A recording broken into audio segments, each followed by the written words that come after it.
ಬಿಡದಿಯ township ವಿರುದ್ಧ JDS ರಣಕಹಳೆಯನ್ನೇ ಮೊಳಗಿಸಿದೆ.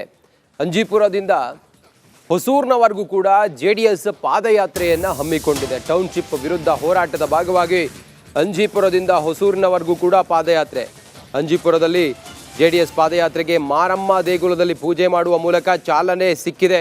JDS ಯುವ ನಾಯಕ ನಿಖಿಲ್ ಕುಮಾರಸ್ವಾಮಿ, ಸುರೇಶ್ ಬಾಬು, ಎಂಎಲ್ಸಿ ಶರವಣ ಸೇರಿದಂತೆ ಸ್ಥಳೀಯ ನಾಯಕರು ಭಾಗಿಯಾಗಿದ್ದಾರೆ. ಬಿಡದಿ ಟೌನ್ಶಿಪ್ ವಿರುದ್ಧ ದಳಪತಿಗಳು ನಿರಂತರವಾಗಿ ಸರ್ಕಾರದ ನಡೆಯನ್ನ ಖಂಡಿಸುತ್ತಾ ಬಂದರು.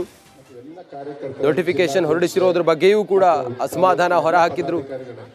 ಈಗ ಮುಂದುವರೆದ ಭಾಗವಾಗಿ ಅಂಜಿಪುರದಿಂದ ಹೊಸೂರಿನವರೆಗೆ ಪಾದಯಾತ್ರೆಯನ್ನು ಹಮ್ಮಿಕೊಂಡಿದ್ದಾರೆ. ಮಾರಮ್ಮ ದೇಗುಲದಲ್ಲಿ ಪೂಜೆ ಮಾಡುವ ಮೂಲಕ ಚಾಲನೆ ದೊರೆತಿದೆ.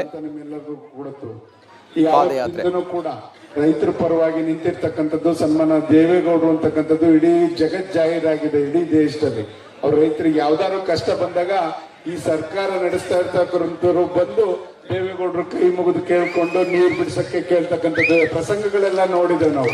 ಆದ್ರಿಂದ ಇವತ್ತು ದೇವೇಗೌಡರು ಕೂಡ ಇದಕ್ಕೆ ಮುಖ್ಯಮಂತ್ರಿಗಳಿಗೆ ಪತ್ರ ಬರೆಯೋರಿದ್ದಾರೆ. ನಮ್ಮ ರೈತರನ್ನ ಒಕ್ಕಲೆ ಬಿಡಿಸಬೇಡಿ, ನಮ್ಮ ರೈತರನ್ನ ಯಾರನ್ನೂ ಕೂಡ ಭೂಮಿಯನ್ನ ಕಳ್ಕೋಬಾರ್ದು ಅಂತ. ಉದಾಹರಣೆ ನಿಮ್ಗೆ ಹೇಳಲಿಕ್ಕೆ ಬಯಸ್ತೇನೆ. ಅವರು ಏನು ಉತ್ತರ ಕರ್ನಾಟಕದಲ್ಲಿ ಅವತ್ತೇನು ಇದು ನೀರಿನ ಹೋರಾಟ ಮಾಡುವಂತ ಸಂದರ್ಭದಲ್ಲಿ ಅವ್ರ ಮುಖ್ಯಮಂತ್ರಿ ಪ್ರಧಾನಮಂತ್ರಿ ಆದಂತ ಸಂದರ್ಭದಲ್ಲಿ ಅವರೊಂದು ತೀರ್ಮಾನ ಕೊಟ್ಟಿದ್ರು. ಇವತ್ತು ನಮ್ಮ ರೈತರದ ಭೂಮಿ ಬಿಡಿಸಬಾರ್ದು ನೀರಿಗೋಸ್ಕರ ಅಂತಕ್ಕಂಥ ದೃಷ್ಟಿನಲ್ಲಿ ಇವತ್ತು ಅಲ್ಲಿ ಇರ್ತಕ್ಕಂಥ ಸಬ್ ರಿಜಿಸ್ಟರ್ ಆಫೀಸ್ ನ ಬ್ಯಾನ್ ಮಾಡಿಸಿದ್ರು. ಆಂಧ್ರದವ್ರು ಬಂದು ಅಲ್ಲಿ ಭೂಮಿ ಎಲ್ಲ ಕೊಳ್ಳೆ ಹೊಡೆದುಕೊಂಡು ಹೋಗ್ಬಿಡ್ತಾರೆ, ನಮ್ಮ ರೈತರಿಗೆ ಇರಲ್ಲ ಅಂತ ಸಬ್ ರಿಜಿಸ್ಟರ್ ಆಫೀಸ್ ನ ಬ್ಯಾನ್ ಮಾಡಿಸಿ ಅಲ್ಲಿ ಕಾಮಗಾರಿ ನಡೆಸಿದಂಥದ್ದು ದೇವೇಗೌಡರಿಗೆ ಕೊಡೋದು ಸಲ್ತಕ್ಕಂಥ ಕೀರ್ತಿ. ಈ ರೀತಿ ಅಲ್ಲೇ ರೈತರಿಗೆ ಉಳಿಸೋರು ಅಂದ್ರೆ ಇಲ್ಲಿ ಉಳಿಸಲ್ವ ದೇವೇಗೌಡರು?